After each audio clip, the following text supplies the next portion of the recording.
So to solve these linear inequalities like that, you solve it just the way you would solve a regular equation.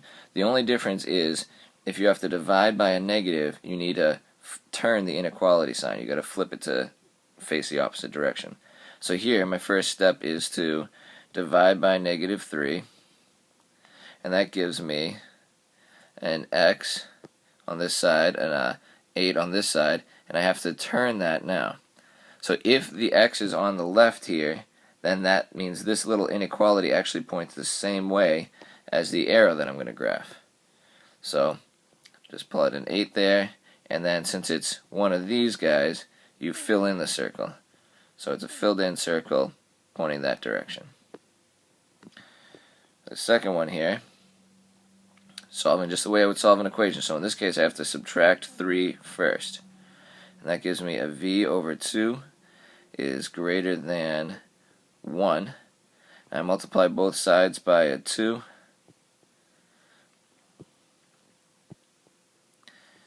And then that gives me v is greater than 2. So that's my answer as the inequality. And the graph is just this. Open circle facing to the right. Again, solving as I would typically solve an inequality. It gives me, or typically solve an equation.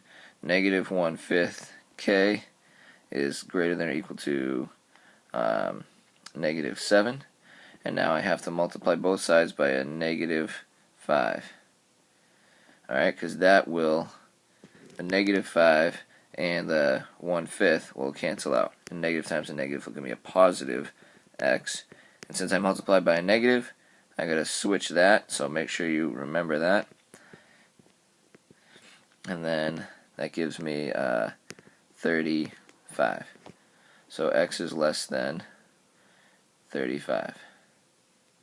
Less than or equal to. There we go. Alright, this one here, compound inequality, I distribute just as you would a typical equation. And I get 6x minus 2 is greater than or equal to 6x plus 6. Subtract 6x from both sides, and that gives me -2 is greater than or equal to positive 6. Alright, so wait a second. I got rid of my x's because they ended up canceling out. So anytime I get like one like this, you know it's either no solution or all real numbers. Right? So with this one, is -2 greater than 6? No, it never is. So that tells us that there's no solution for that problem.